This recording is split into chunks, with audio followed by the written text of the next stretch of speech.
एक चीख रात के सन्नाटे को चीर देती है। शांडेल थम जाती है। किसी को मदद की जरूरत है, पर वो अब रुक नहीं सकती। वो एक योजना के साथ वापस पेरिश द्वीप पर आई है।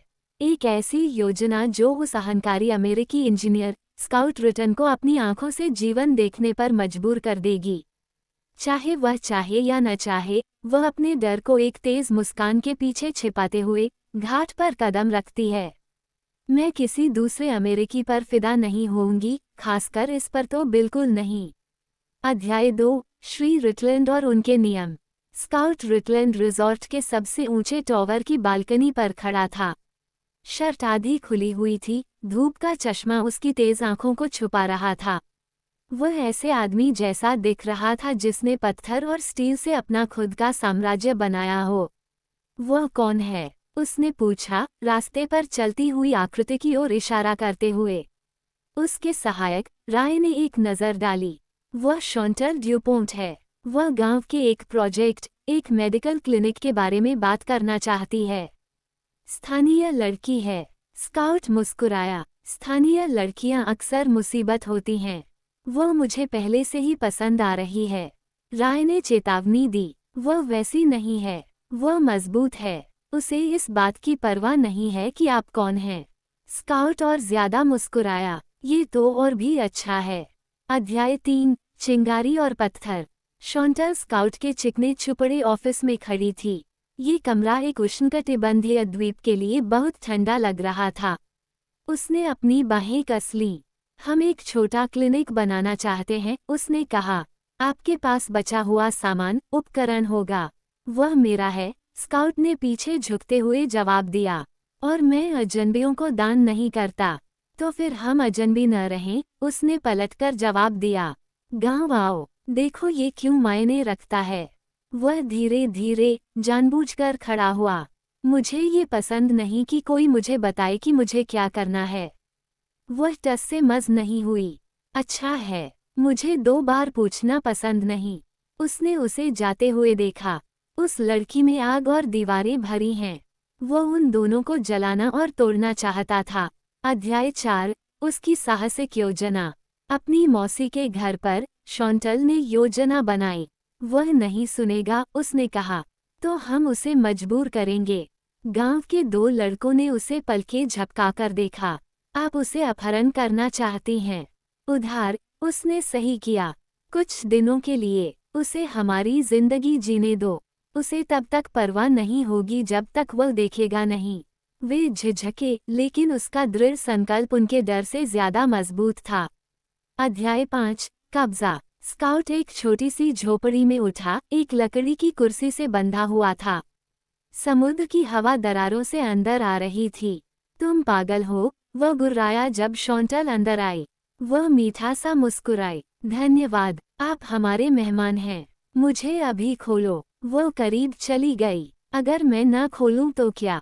उसकी आवाज दब गई। तो मैं ये सुनिश्चित करूंगा कि तुम इसके लिए व्यक्तिगत रूप से भुगतान करो।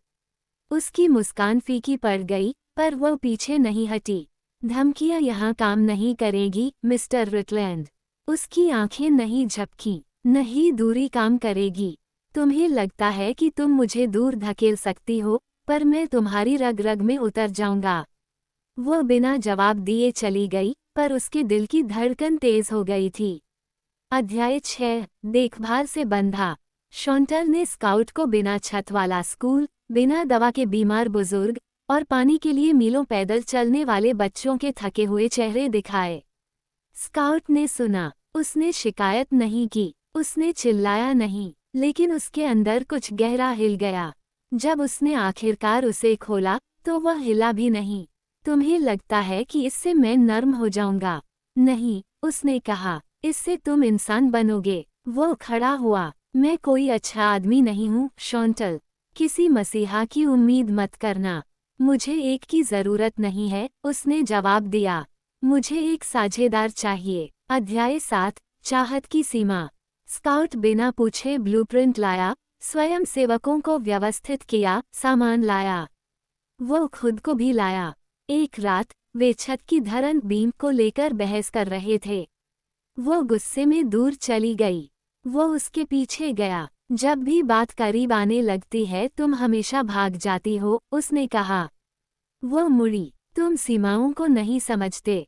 वो करीब आया। नहीं, मैं उन्हें तोड़ता हूँ। उसकी आवाज़ धीमी और भारी थी। मुझे रुकने को कहो, उसने नहीं कहा। उसने उसे चूमा और उसने उसे ऐसा करने दिया। अध्याय 8, दरारें। अगले दिन उसने उसे नज़रअंदाज कर दिया। ठंडी, दूर दूर, उसे इससे नफरत थी। उस रात वो उसे अकेला मिला। तुम्हें क्या लगता है कि तुम मुझे चूमकर गायब हो सकती हो? इसका कोई मतलब नहीं था। उसने झूठ बोला। उसने उसकी कलाई को धीरे से पर मजबूती से पकड़ा। तुम्हें लगता है कि तुम मुझसे झूठ बोल सकती हो? मैं तुम्हें देखता हूँ, शॉन्टल। तुम्हें पूरी तरह से। वह दूर हट गई। तुम मेरे मालिक नहीं हो। वो उसे घूरता रहा, उसका सीना ऊपर नीचे हो रहा था। नहीं, पर मैं तुम्हें चाहता हूँ। और यह बात तुम्हें डराती है। अध्याय 9, जलन और तूफान। एक तूफान आया। क्लिनिक की छत उड़ गई। स्काउट सारी रात काम करता रहा, नंगे बदन और भीगा हुआ, मदद लेने से मना कर दिया। शॉन्टर दरवाजे से देखती रही। तुम ये क्यों कर रहे हो? उसने उसकी ओर देखा, पानी उसके चेहरे से बह रहा था। क्योंकि मैं अपनी दुनिया में वापस जाने के बजाय तुम्हारी दुनिया बनाना चाहता हूँ। उसने घूंट भरा। ऐसी बातें मत कहो जिनका मतलब तुम नहीं जानते। मैं कभी भी वह नहीं कहता जिसका मतलब मैं नहीं जानता।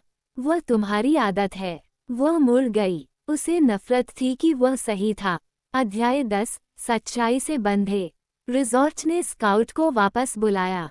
अमेरिकी ठेके कॉन्ट्रैक्ट और ताकत। शॉन्टल ने उसे रुकने की भीख नहीं मांगी।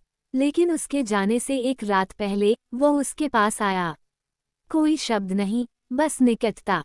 मेरे साथ चलो, उसने कहा। उसने सिर हिलाया। यह मेरा घर है, तो मैं यहाँ तुम्हारे लिए, तुम्हारे साथ बनाऊंगा। वह आसानी से भरोसा नहीं करती थी, लेकिन जब उसने उसे चूमा तो वह आग नहीं थी। वह एक वादा था। अध्याय 11, भविष्य का निर्माण। 3 महीने बाद क्लिनिक खुल गया। स्काउट वहीं रहा। उसने जमीन खरीदी, घर बनाए, नौकरियां पैदा की। उसने नहीं बदला कि वह कौन था। कब्जा करने वाला, तीव्र, अथक। लेकिन उसने उसे कभी पिंजरे में डालने की कोशिश नहीं की, बस उसके बगल में खड़ा रहा। शॉन्टल अब भी सतर्क थी, अब भी तेज थी। पर अब वो ज्यादा हंसती थी। और हर बार जब वो उसे पकड़ता था, तो वह खुद को थोड़ा और विश्वास करने देती थी। ज्वालामुखी की छाया में उन्होंने आग से भी ज्यादा मजबूत कुछ बनाया।